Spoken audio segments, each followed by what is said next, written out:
তেওঁলোকে অৰুণোদয় পাই আছে, তেওঁলোকে গ্যাস কম দামত পাব, তেওঁলোকে 10,000 টকা পাব। গতিকে বোলে মহিলাক 10,000 দিম বুলি ক'লে এতিয়াতো টকাটো দিব নোৱাৰিব, গতিকে সকলো মহিলাই বেয়া পাব। কোন মাহত জাগিৰোডত 10,000 টকা আমি দিব আহি যাম, হ'বনে নাই? এতিয়া 10,000টো পাবই। এইখন মিটিঙো সৰু হ'ব। জাগিৰোডত কিমান নাম আছে জানো? 40,000 মান আছে। হাত উঠাকচোন কোনে। জুন মাহত মই 10,000টো দিব আহিম, কিন্তু 10,000টো শেষ নহয়। মই কলো ন এতিয়া নৃত্য নাটিকা, পিছতহে থিয়েটাৰ। গতিকে 10ৰ পিছত 25,000ও পাব। বাচ্চা 3টা থাকিব লাগে।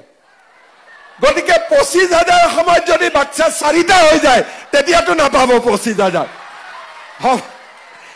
যোৱা পৰহি দিনাখন মই কলিয়াবৰত আছিলো।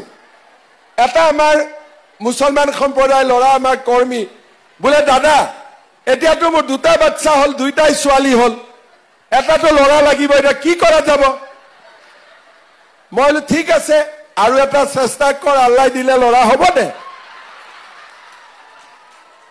বোলে দাদা যদি ল'ৰা নহয়, মই বোলো যদি 1 নম্বৰ নহয়, 2ত নহয়, 3 নহয়, তাৰমানে আল্লাহ তোক জীৱনত ল'ৰা নিদিয়ে। ঠিক কৈছো নে নাই? মই আমাৰ চৰকাৰখনে আজি প্ৰথমবাৰ অসমত কোনো চৰকাৰে নোকোৱা কাম আজি আমি ক'ব সাহস কৰিছো। আগতে মানুহে ভাবে যদি হাক দিও 11 বছৰ ছোৱালীক বিয়া দিব নালাগে, 12 বছৰ ছোৱালীক বিয়া দিব নালাগে, কিজানি ভোট নিদিয়ে। ভোটৰ কাৰণে ৰাজনীতি নহয়, ৰাজনীতি হয় মানুহৰ কাৰণে। আজি আমি নিয়ম কৰিছো 11-12 বছৰত কোনোবাই যদি কাবাক বিয়া কৰায় সি জেলতে গৈ হনিমুন কৰিব লাগিব, সি জেলৰ ভিতৰত সোমাব লাগিব। এতিয়া আমাৰ মুছলমান সম্প্ৰদায়ৰ ছোৱালীবিলাকক মই যেতিয়া হেলিকপ্টাৰত নামি লগ পাওঁ, সিহঁতি মোক কয় যে মামা আপুনি আমাক নতুন জীৱন দি দিলে, নহলে বাবাই আমাক বিয়া দি দিলে তেতিয়া আপোনাৰ ভয়ত বিয়া দিয়া নাই। মই ঠিক কৈছো নে নাই? আপোনালোকে শুনা পায় নে নাই এইবোৰ কথা? আজি তাৰ ফলত যোৱাকালি এটা ল'ৰাই কৈছে যে আপুনি অৰুণোদয় দি আমাৰ মহিলাবিলাকক বেয়া কৰি দিলে, আমাৰ কথা নুশুনে। মানে হয় নেকি? তেতিয়া ভৱিষ্যতে অৰুণোদয় ডাবল কৰি দিব লাগিব, যাতে তহঁতৰ কথা একো নুশুনা হৈ যায়। কথাটো কি? মহিলাগৰাকীয়ে বাচ্চা জন্ম নিদিয়ে, সিহঁতে দিব খোজে বাচ্চা জন্ম, সেইটোহে কথা নুশুনে, বেলেগটো নাই। আৰে 12 বছৰ, 15 বছৰ, 16 বছৰত 12টা বাচ্চাৰ মাক কেনেকে হ'ব মোক কওকচোন। আগতে ছোৱালীয়ে কোৱা সাহস নকৰিছিল, এতিয়া মামাৰ দমত ডাইৰেক্ট কৈ দিয়ে, যদি কৰ মামাক লগাই দিম, হোৱাটছআপ দি দিম। আজি সেইকাৰণে আমাৰ অসমৰ পৰিৱৰ্তন হৈছে। সকলো মানুহ ফূৰ্তিত থাকে। এতিয়া হিন্দুৰ মহিলাও ফূৰ্তিত থাকে, মুছলমান মানুহৰ মহিলাও ফূৰ্তিত থাকে।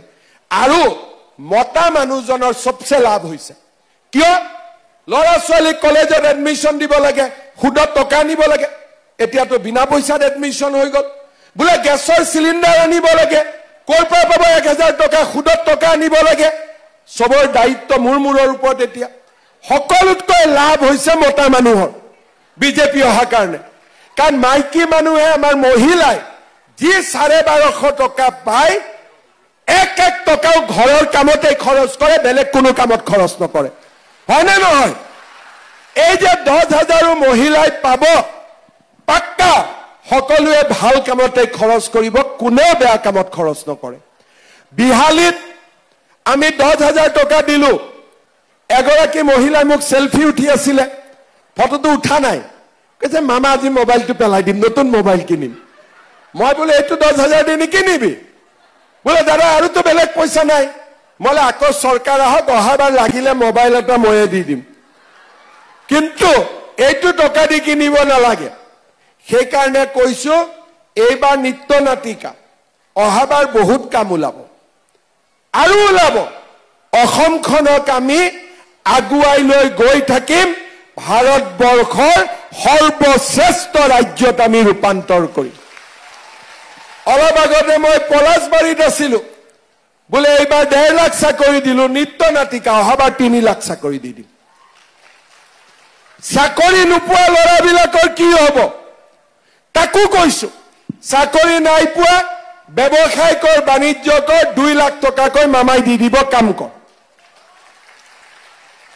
সকলোকে মৰম সকলোকে চেনে সকলোকে আজি আমি মৰমেৰে সমাজখন আগুৱাই লৈ গৈ আছো শ্ৰদ্ধাৰ ৰাইজ আজি আপোনালোকে দেখিব বড়ো মানুহ লতপালে ফুৰ্তিত থাকে বোলে উপেন্দ্ৰনাথ ব্ৰহ্মৰ ষ্টেচু দিল্লীত হ'ল তিৱা মানুহ লতপালে ফুৰ্তিত থাকে বোলে জুঙাল বলহু ডাঙৰ প্ৰতিমূৰ্তি হ'ল সমস্যাবোৰ সমাধান হ'ল হিন্দু মানুহ মই দেখা পালে সকলো হিন্দু মানুহৰ নামঘৰত কবাত নহয় কবাত নতুন তিনপাত এখন বিজেপি চৰকাৰ দিনত লাগিছে তাত কোনো বাধা হোৱা নাই আৰু আজি মুছলমান মানুহবিলাকে প্ৰথমবাৰ কোকৰাঝাৰ দেখা নাই ওদালগুৰি দেখা নাই সাম্প্ৰদায়িক সংঘৰ্ষ নাই সকলো মানুহ আজি শান্তিত আছে প্ৰথমবাৰ অসমত ইমান মানুহ শান্তিত আছে